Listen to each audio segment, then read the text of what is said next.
اعوذ باللہ من الشیطان الرجیم بسم اللہ الرحمن الرحیم نحمدہ و نصلی علی رسولہ الکریم فاما بعد اعوذ باللہ من الشیطان الرجیم بسم اللہ الرحمن الرحیم السلام علیکم dear viewers and subscribers, welcome to ڈیل کے ایجوکیشنل پلیٹ فارم سے ویلکم، آپ سب کا شکریہ۔ اگر آپ نئے ہیں تو میرے چینل کو سبسکرائب کریں، بیل آئیکن پریس کریں تاکہ ہر نئی آنے والی ویڈیو آپ تک پہنچتی رہے، اور اس کو میکسیمم گروپس میں شیئر کریں۔ Bundle of thanks. آج ابھی میں 9th کلاس کے Urdu according to boards, intermediate and secondary boards Multan, all Punjab boards کے مطابق 9th کلاس کے جو پیپر MCQs پر آنے ہیں اس کے بارے میں ڈسکس کرنے جا رہے ہیں۔ آپ سب کا شکریہ۔ اب چلتے ہیں اپنے ٹاپک کی طرف۔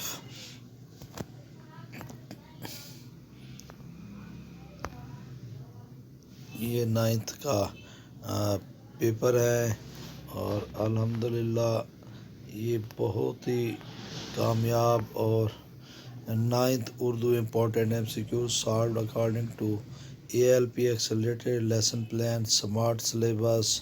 پہلا درست جواب کے گرد دائرہ لگائیں، انسرکل دا کریکٹ آپشنس۔ پہلا سوال ہے جی، اہل مدینہ کا انتظار کب سے دوپہر تک کرتے رہے؟ تڑکے سے۔ تڑکے کا مطلب تو صبح سویرے۔ رسول اکرم صلی اللہ علیہ وسلم کی مدینہ آنے کی خبر کس نے دی؟ ایک یہودی نے دی۔ یہودی نے آپ صلی اللہ علیہ وسلم کو دیکھا قلعہ سے، یہودی نے آپ صلی اللہ علیہ وسلم کو پہچانا قرائن سے۔ حضرت امیر سے مراد ہے حضرت علی المرتضیٰ۔ مولانا شبلی نعمانی قصبہ بندول ضلع اعظم گڑھ میں کب پیدا ہوئے؟ 1857 عیسوی میں۔ مولانا شبلی نعمانی نے ادارہ قائم کیا دارالمصنفین۔ شبلی نعمانی کا سفر نامہ ہے سفر نامہ روم، مصر اور شام۔ مولانا شبلی نعمانی نے وفات پائی 1914 عیسوی میں۔ سبق ہجرت نبوی صلی اللہ علیہ وسلم کے مصنف ہیں مولانا شبلی نعمانی۔ اور سوال نمبر 10، سبق ہجرت نبوی کے مصنف ہیں مولانا شبلی نعمانی۔ ہجرت کا حکم ہوا اللہ تعالیٰ کی طرف سے۔ سوال نمبر 12، جب ہجرت کیا حکم ہوا تو اعلان نبوت کو گزر چکے تھے 12 سال۔ رسول اکرم صلی اللہ علیہ وسلم کو قتل کرنے کا مشورہ دیا ابو جہل نے، نعوذ باللہ۔ سوال نمبر 14، رسول اکرم صلی اللہ علیہ وسلم کے خلاف سازش میں ہر قبیلہ سے افراد منتخب کیے گئے، ایک ایک۔ عرب والے آپ صلی اللہ علیہ وسلم کے پاس رکھواتے تھے اپنی امانتیں۔ آپ صلی اللہ علیہ وسلم نے بتایا کہ مجھے ہجرت کا حکم ہو چکا ہے حضرت علی کو۔ آپ صلی اللہ علیہ وسلم نے اپنے بستر پر سونے کا حکم دیا حضرت علی کو۔ ہجرت کی شب رسول اکرم صلی اللہ علیہ وسلم کا بستر تھا قتل گاہ کی زمین۔ حضور اکرم صلی اللہ علیہ وسلم نے امانتیں واپس کرنے کی ذمہ داری سونپی حضرت علی کو۔ فاتح خابر کے لیے قتل گاہ تھا فرش گل۔ رسول اکرم صلی اللہ علیہ وسلم نے فرمایا مجھے تمام دنیا سے زیادہ عزیز ہے مکہ۔ حضرت محمد صلی اللہ علیہ وسلم حضرت ابوبکر صدیق مکہ سے روانہ ہو کر سب سے پہلے پوشیدہ ہوئے جبل ثور کے غار ثور میں۔ ابن ہشام کے مطابق آپ کو کھانا پہنچا کر آتی حضرت اسما۔ آپ صلی اللہ علیہ وسلم نے غار ثور میں راتیں گزاری، 3 راتیں۔ حضرت ابوبکر غم زدہ ہو گئے دشمن کے غار تک پہنچ جانے پر۔ غار سے نکلنے کے بعد آپ صلی اللہ علیہ وسلم کا پیچھا کیا سراقہ بن جشم نے، اور سراقہ بن جشم آپ صلی اللہ علیہ وسلم تک کیوں نہ پہنچ سکا؟ گھوڑا زمین میں دھنس گیا۔ سوال نمبر 28، ڈیش کو معلوم ہو چکا تھا کہ قریش آپ کے قتل کا ارادہ کر چکے ہیں؟ جناب امیر یعنی حضرت علی المرتضیٰ کو۔ سوال نمبر 29، سے پہلے قرارداد ہو چکی تھی؟ حضرت ابوبکر سے پہلے قرارداد ہو چکی تھی۔ اسی طرح ڈیش راتیں غار میں گزاری، 3 راتیں۔ سکہ کی جمع ثقافت ہے، سکہ کی جمع ثقافت ہے۔ شاعر کی جمع شعراء ہے۔ دوا کی جمع ادویہ ہے۔ اسمار کا واحد ثمر ہے، پھل۔ اور محدث کی جمع ہے محدثین، تفاسیر کا وعد ہے تفسیر، حکم کی جمع ہے احکام، مینڈک کی مؤنث ہے مینڈکی، پارسی کی مؤنث ہے پارسن، نواسا کی مؤنث ہے نواسی، میاں کی مؤنث ہے بیوی، مورنی کا مذکر ہے مور، ساتھی کی مؤنث ہے ساتھن، شہزادہ کی مؤنث ہے شہزادی، نندوئی کی مؤنث ہے نند، اور مندرجہ ذیل میں مترادف کی درست فہرست ہے حب اور محبت۔ مندرجہ ذیل میں مترادف کی درست فہرست ہے فراخ اور کشادہ۔ مندرجہ ذیل میں مترادف کی درست فہرست ہے مسرت اور انبساط، یعنی خوشی دونوں کا، انبساط کا مطلب بھی خوشی اور مسرت کا مطلب خوشی۔ فراخ کا مترادف ہے کشادہ۔ مندرجہ ذیل میں مترادف کی فہرست ہے فراخ اور وسیع، سی جوز۔ مندرجہ ذیل میں مترادف کی درست فہرست ہے حکایت اور قصہ، ڈی جوز 51 کا۔ صبح کا متضاد ہے شام، اور سرد کا متضاد ہے گرم۔ نشیب کا متضاد ہے فراز، اونچی جگہ، نشیب نیچی جگہ۔ اقلیت کا متضاد ہے اکثریت۔ تاریک کا متضاد ہے روشن، دن کا متضاد ہے رات۔ سر سید احمد خان کے بقول لوگ معنی سمجھنے میں غلطی کرتے ہیں کاہلی کے۔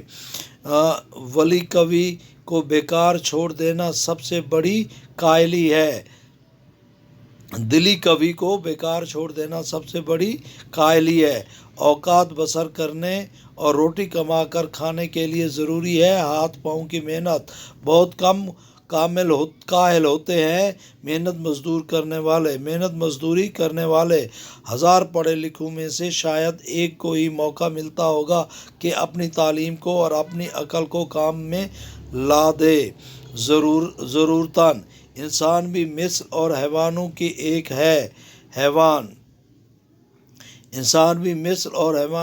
ہے حیوان۔ جب انسان کے دلی قوی کی تحریک سست ہو جاتی ہے تو وہ پڑ جاتا ہے حیوانی خصلت میں۔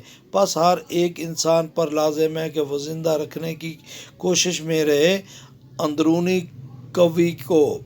ایک ایسے شخص کی حالت کو خیال کرو جس کی آمدنی اس کے اخراجات کو مناسب ہو۔ سوال نمبر 67، عام شوق و اشیانہ باتوں کی طرف ہوتے جاویں گے مائل۔ ہم قبول کرتے ہیں کہ ہندوستان میں ہندوستانیوں کے لیے ایسے کام بہت ہیں جن میں ان کو کام میں لانے کا موقع ملے، قوائے دلی اور قوت عقلی۔ ہم نے کاہلی اختیار کی ہے، یعنی اپنے دلی قوا کو چھوڑ دیا، بیکار چھوڑ دیا۔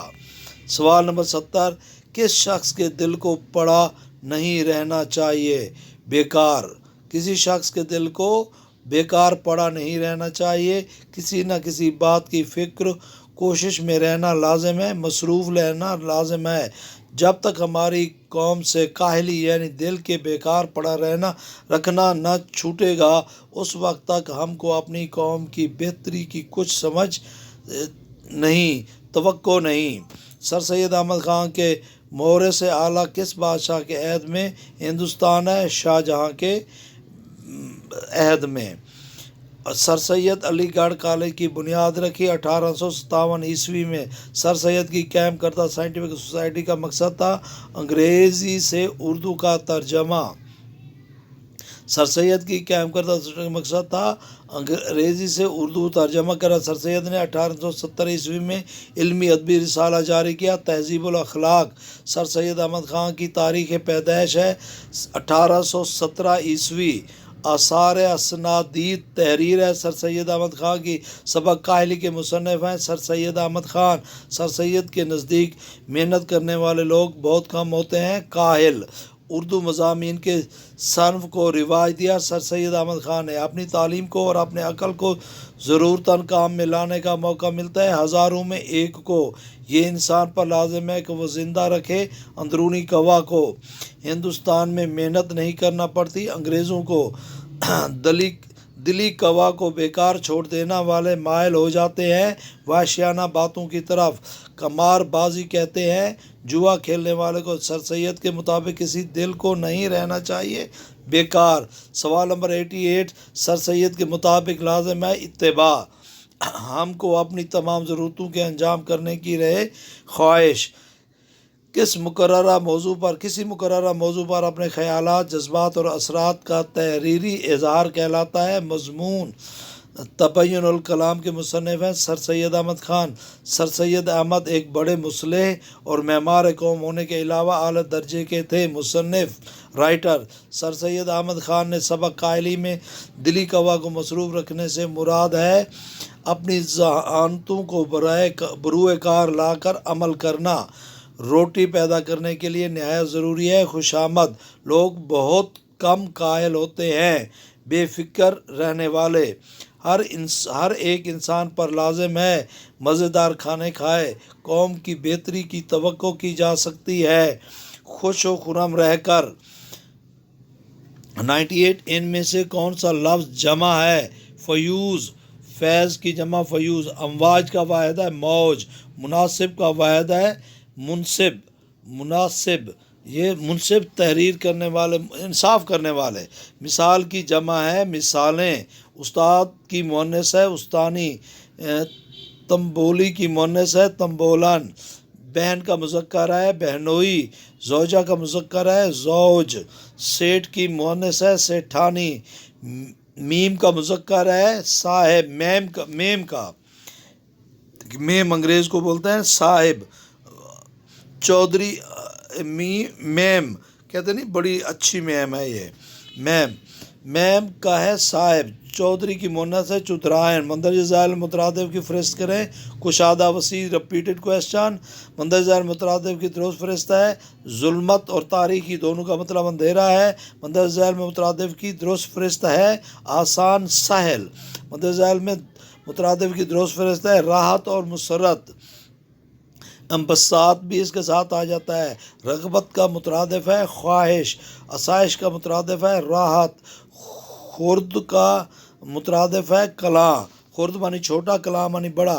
آغاز کا متضاد ہے انجام۔ فقیری کا متضاد ہے امیری۔ سید امتیاز علی تاج پیدا ہوئے لاہور میں۔ سید امتیاز علی تاج کے والد کا نام تھا مولوی ممتاز علی۔ ڈاکٹر صاحب کی کار میں بیگ پہنچایا للو نے۔ میاں دفتر سے واپس آئے تھے 7 بجے۔ اعصاب پر بہت مضر اثر پڑتا ہے شور و غل سے۔ بیوی نے پوچھا اگر سونے کو جی چاہ رہا ہو تو میں چلی جاؤں۔ کنڈی کھٹکھٹائی تھی سکے نے۔ سکا پانی جو لا کر آتا ہے اس کو سکا۔ امتیاز علی تاج نے سرٹ رول ماڈل اسکول لاہور کے بعد تعلیم حاصل کی گورنمنٹ کالج لاہور سے۔ میاں نے اپنے لیے خوراک پسند کی ساگ و دانہ۔ امتیاز علی تاج نے مشہور زمانہ ڈرامہ انارکلی 1932 عیسوی میں لکھا۔ امتیاز علی تاج کی مزاحیہ اسکیچ کا نام تھا چچا چھکن۔ سبق آرام و سکون میں فون کیا بیوی کی سہیلی نے۔ ہارمونیم کی آواز آ رہی تھی پڑوس سے۔ سین میں پٹ پٹ کی گاڑی چلا رہا تھا بچے کے رونے اور پڑوسیوں کے گانے کے دوران تیسری آواز تھی فقیر کی۔ سکے نے دروازہ کھٹکایا۔ دوپہر کو کوڑا اڑا رہا تھا سکا۔ کواڑ اڑا رہا تھا سکا۔ کواڑ دروازہ یعنی بجا رہا تھا۔ بیوی نے ڈاکٹر کی فیس بھجوانے کا وعدہ کیا۔ مریض کے کمرے میں پرندہ نہیں پر آئے گا۔ امتیاز علی تاج رسالہ پھول اور ڈیش تہذین نسواں لکھا۔ بیگم نے سکے کو کہا صبح ہو جایا کرو 20 مرتبہ۔ بیگم نے سکے کو 20 مرتبہ کہا کہ صبح ہو جایا کرو۔ مریض کے کمرے میں گرد آنے لگی جھاڑو پھیرنے سے۔ میاں نے ٹیلی فون پر اپنی طبیعت کے بارے میں بتایا علیل ہوں۔ 141 سید امتیاز علی تاج نے ریڈیو کے لیے ڈرامے لکھے تھے درجنوں۔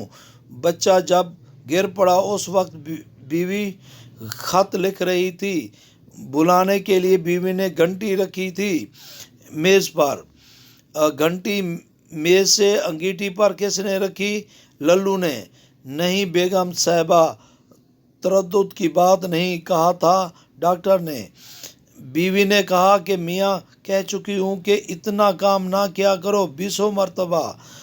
روز تھوڑا تھوڑا وقت نہ نکالا جائے تو بہت زیادہ وقت نکالنا پڑتا ہے بیمار پڑ کر۔ ڈاکٹر نے کہا دوا کی ضرورت نہیں، ڈاکٹر نے کھانے کے لیے لکھ دیا یہ سب کچھ۔ امتیاز علی تاج نے ریڈیو پر پروگرام شروع کیے، پاکستان ہمارا ہے۔ امتیاز علی تاج مجلس ترقی ادب اردو لاہور کے تھے سیکرٹری۔ امتیاز علی تاج کو خطاب ملا شمس العلماء کا۔ امتیاز علی تاج کو نامعلوم شخص نے قتل کیا 1 اپریل 1970 میں۔ ڈاکٹر کے مطابق میاں کو کیا بیماری تھی؟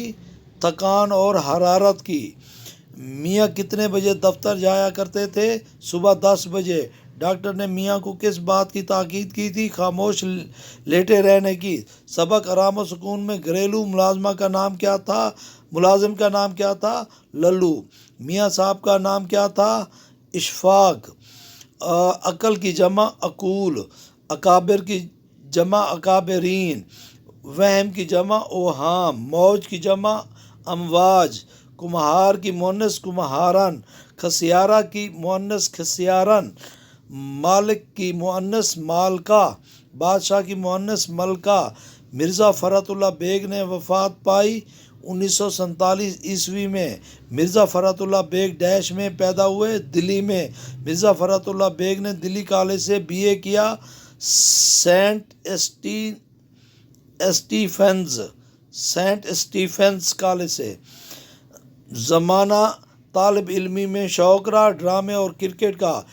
مرزا فرحت اللہ کا انداز تحریر تھا سادہ اور پرلطف۔ مرزا فرحت اللہ صاحب بڑے شگفتہ انداز کی خاص زبان لکھتے تھے دہلی کی۔ مرزا فرحت اللہ بیگ کی تحریر میں خاص لطف دیتی ہے مزاح کی چاشنی کا۔ فرحت اللہ کے اسلوب کی نمایاں خوبی 9 فقروں کا اختصار ہے بقول رشید احمد صدیقی 175۔ مرزا فرحت اللہ نے قلمی نامے سے لکھا مرزا علم نشرہ، بابائے اردو ڈاکٹر مولوی عبدالحق اور ڈیش عظمت اللہ خان نے ان کی ہمت بڑھائی اور اپنے اصل نام لکھنے لگے۔ لوگ امتحان کے نام سے گھبراتے ہیں اور مرزا فرحت اللہ کو ان کے گھبرانے پر ہنسی آتی ہے۔ تمام عمر امتحان دیتے رہے ہیں لیکن شرط اٹھا دی جائے پڑھنے اور یاد کرنے کی۔ والد صاحب قبلہ خوش ہو چلے تھے کہ بیٹوں کو شوق ہو چلا ہے قانون کا۔ مرزا فرحت اللہ بیگ نے تقاضا کیا کہ امتحان وکالت کی تیاری کروں گا جب مل جائے گا علیحدہ کمرہ۔ مرزا فرحت اللہ بیگ کے پڑھنے کے لیے بڑی نے کمرہ خالی کروا دیا اپنے سونے کا۔ بڑی بی نے کمرے کے دروازے کے شیشوں پر مرزا فرحت اللہ بیگ نے چپکا دیا کاغذ۔ مرزا فرحت اللہ بیگ لیمپ روشن کر کے آرام سے سو جاتا اور 7 بجے اٹھتا۔ مرزا فرحت اللہ بیگ ابھی کس امتحان کے لیے تیار نہیں تھے؟ وکالت کے۔ مرزا فرحت اللہ بیگ صاحب کو کامیابی کی امید تھی 2 وجہ سے۔ مرزا فرحت اللہ بیگ کو وکالت کے امتحان میں کامیابی کی امید تو پوچوں کے لاٹ پھیرے سے اور امدادی غیبی امداد سے۔ مرزا فرحت اللہ بیگ امتحان کے کمرے میں داخل ہوئے 9:45 بجے۔ مرزا فرحت اللہ بیگ کے ہال میں پرچہ تقسیم ہوا 10 بجے۔ مصنف نے پرچہ اول سے آخر تک پڑھا کئی مرتبہ۔ پرچہ پڑھنے کے بعد مصنف کے چہرے پر تھا اطمینان۔ مصنف نے کہتا سنا پرچہ مشکل ہے نگران کاروں کو۔ گارڈ صاحب نے انگلی عنوان پر رکھ کر بتایا کہ پرچہ ہے اصول قانون کا۔ مرزا صاحب نے انگلی عنوان پر رکھ کر بتایا کہ پرچہ ہے اصول قانون کا۔ مرزا فرحت اللہ بیگ کے بقول کسی کتاب کو پڑھنے کی ضرورت نہیں اصول کے لیے۔ کون اصول قائم کرتا ہے تو دوسرا اسے توڑ دیتا ہے۔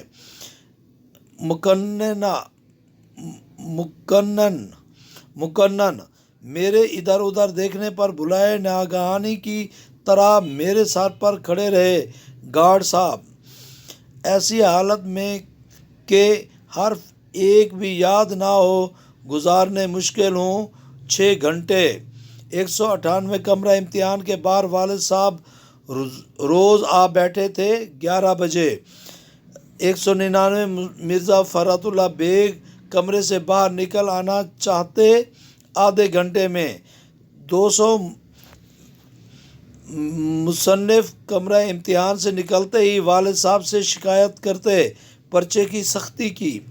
والد صاحب نے عرض کیا اس سال امتحان میں شریک ہوا ہے خادم زادہ، رزلٹ دیکھ کر قرار پایا پرچے بدل دیے، الزام لگا کر کے پرچے بدل دیے۔ مضمون امتحان کس کتاب سے لیا گیا؟ مضامین فرحت۔ بندے پر امتحان کا اثر نہیں تھا، رتی برابر۔ طالب علم نے کتنے سال میں لا کلاسز کو کورس پورا کیا؟ 2 سال میں۔ لا کالج میں کون طالب علم کا دوست تھا؟ منشی صاحب۔ طالب علم کتنی دیر میں کمرے سے باہر نکل آتا؟ آدھا گھنٹہ بعد۔ طالب علم نے کس سے پوچھا کہ یہ پرچہ کس مضمون کا ہے؟ گارڈ صاحب سے۔ قوافی کی وحد ہے قافیہ۔ قوافی کی وحد ہے قافیہ۔ صوت کی جمع ہے اصوات، جس کا مطلب ہوتا ہے آوازیں۔ برکات کا وحد ہے برکت۔ استاد کی جمع ہے اساتذہ۔ ابواب کی وحد ہے باب۔ مشرب کی جمع ہے مشروب۔ مشرب ایک مشروب پینے کے لیے۔ مینڈک کی مؤنث ہے مینڈگی۔ Repeat question. خالہ کا مذکر ہے خالو۔ گوجر کی مؤنث ہے گوجری۔ بیل کی مؤنث ہے گائے۔ ساتھن کا مذکر ہے ساتھی۔ کرنل محمد خان پیدا ہوئے چکوال میں۔ کرنل محمد خان کا سن پیدائش ہے 1920 عیسوی۔ کرنل محمد خان نے ملازمت کے بعد مستقل سکونت اختیار کی راولپنڈی میں۔ کرنل محمد خان نے 2nd لیفٹیننٹ کمیشن حاصل کیا 1940 عیسوی میں۔ کرنیلوں کو رہائش کے لیے بنگلے ملتے ہیں C کلاس کے۔ کرنل محمد خان کے بنگلے کے سامنے تھا چمن باغ۔ کرنل محمد خان کے بیٹے کا نام تھا سلیم۔ کرنل محمد خان کے ملازم کا نام تھا علی بخش۔ علی بخش اور سلیم سے تھا انس۔ سلیم میاں میٹرک کے امتحان سے فارغ ہوئے ابھی۔ سلیم اور اس کے دوست ٹی وی دیکھنے بیٹھ جاتے سر شام، یعنی شام سے شروع پہلے۔ اور سلیم میاں نے علی بخش کو بدتمیز گنوار دیہاتی کہا۔ علی بخش نے امجد کو پیش کیا ٹھنڈا پانی۔ علی بخش اس لیے ناخوش تھا کہ اسے کہا گیا دیہاتی۔ کرنل محمد خان کی کہانی کا اصل کردار تھا مصنف خود۔ کرنل محمد خان پہلے دن کلاس میں گیا تو سر پر باندھ رکھا تھا صافہ، یعنی پگڑی پٹکا۔ کرنل محمد خان کے پاؤں میں جوتا تھا پوٹھوہاری۔ ان دنوں پتلون پوش نظر آتے تھے خال کم کبھی۔ سکول میں پتلون پہنتے تھے سیکنڈ ماسٹر۔ لڑکے سیکنڈ ماسٹر کو کہتے تھے جینٹل مین۔ سیکنڈ ماسٹر صاحب کھلاڑی تھے ہاکی کے۔ سیکنڈ ماسٹر صاحب مصنف کے گھر گئے دسمبر میں۔ مصنف اور اس کا بڑا بھائی ماسٹر صاحب کو لے گئے چوپال میں۔ چوپال کے حصے تھے 2۔ چوپال کے ایک حصے میں بندھی تھی گھوڑی۔ مقامی بولی میں ستھر کسے کہتے ہیں؟ گھاس کے نرم فرش کو۔ گاؤں کے آدمی ستھر پر بیٹھ رہے تھے، حقہ پی رہے تھے۔ سلیم کے مطابق گھر میں پلایا جاتا ہے چائے۔ گاؤں میں رواج تھا لسی پینے کا۔ ماسٹر جی نے پیالی رکھ دی 1 گھونٹ پی کر۔ رات کو ماسٹر جی کو کھانے میں دیا گیا مرغ کا سالن۔ ماسٹر جی کے قریب سو رہے تھے چودھری اور اس کے نوکر۔ ماسٹر جی نے غسل کیا مسجد میں۔ دیہاتیوں نے ماسٹر جی سے برخوردار کی خیریت پوچھی، نومولود کی۔ کرنیلوں کو رہائش کے لیے کون سے بنگلے دیے جاتے تھے؟ A کلاس، پہلے C کلاس تھا، اب A کلاس کہہ دیا ہے اس میں۔ تمام دیہاتیوں نے ماسٹر جی سے کون سے برخورداروں کی خیریت دریافت کی؟ نومولود۔ ماسٹر جی کے بیٹھنے کے لیے کیا چیز منگوائے گی؟ چارپائی۔ جچتا نہیں نظروں میں یہاں خلعت سلطانی، بادشاہوں کا لباس۔ الطاف حسین حالی کہاں پیدا ہوئے؟ پانی پت میں۔ حالی کا خاندان کس کے دور میں ہندوستان آیا؟ غیاث الدین بلبن کے دور میں۔ حالی کی شادی کون سی عمر میں رضامندی کے بغیر کر دی گئی؟ 17 سال میں۔ مولانا الطاف حسین حالی کس کے مصاحب رہے؟ نواب مصطفیٰ خان کے۔ حالی کو کون سا خطاب ملا؟ شمس العلماء۔ حالی کو شمس العلماء کا خطاب کب ملا؟ 1904 عیسوی میں۔ مولانا حالی کس کے مدرسے میں زیر تعلیم تھے؟ مولوی نوازش علی۔ الطاف حسین حالی کے والد کا نام تھا خواجہ عزیز بخش۔ اللہ تعالیٰ کی تعریف بیان کی جاتی ہے حمد میں۔ حالی نے شاعری میں کس کی شاگردی اختیار کی؟ مرزا اسد اللہ خان غالب کی۔ قبضہ ہو ڈیش پر کیا اور اس سے سوا تیرا، قبضہ ہو دلوں پر کیا اس سے سوا تیرا، قلب تک نہ پھیلے گی مہک تیری آفاق میں، گو سب سے مقدم ہے تیرا ادا کرنا حق، محرم بھی ایسا ہی جیسا کہ ہے نہ محرم، کچھ کہہ نہ سکا جس پر یہاں کھلا تیرا بھید، تو ہی نظر آتا ہے ہر شے پہ ان کو محیط، جو رنج و مصیبت میں کرتے ہیں تیرا گلا اس کا گرم کا متضاد ہے سرد، عروج کا متضاد ہے زوال، اور محدث کی جمع ہے محدثین۔ Repeat question.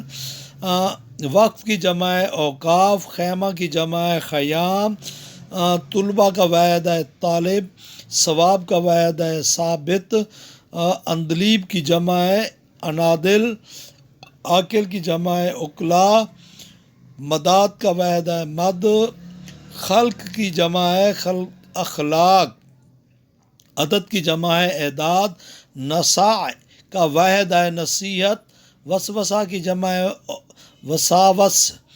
امیر مینائی کہاں پیدا ہوئے؟ لکھنؤ میں۔ امیر مینائی کا سن ولادت 1832 عیسوی میں۔ سنی ہم نے باتیں طوطی و بلبل کی، جمے کس طرف آنکھ اسی کا ہے جلوہ، تیری راہ میں خاک ہو جاؤں مر کر۔ امیر مینائی حضور صلی اللہ علیہ وسلم سے مخاطب ہو کر کہتے ہیں کہ یہاں سے تیرا ظہور، تجھ میں پھولوں کی بو ہے مدینے کے۔ آخری ایام کس نے امیر مینائی کو حیدرآباد بلایا؟ داغ نے۔ امیر کے والد تھے مولوی کرم محمد۔ امیر مینائی کے نعتیہ دیوان کا نام ہے محمد خاتم النبیین صلی اللہ علیہ وسلم۔ شاعر امیر مینائی کی حسرت ہے رسول اکرم صلی اللہ علیہ وسلم کے در پر جانے کی۔ سوال نمبر 300، شاعر امیر مینائی کی حرمت و آبرو ہے رسول صلی اللہ علیہ وسلم کی راہ میں خاک ہو جانا۔ اوکے، اللہ حافظ۔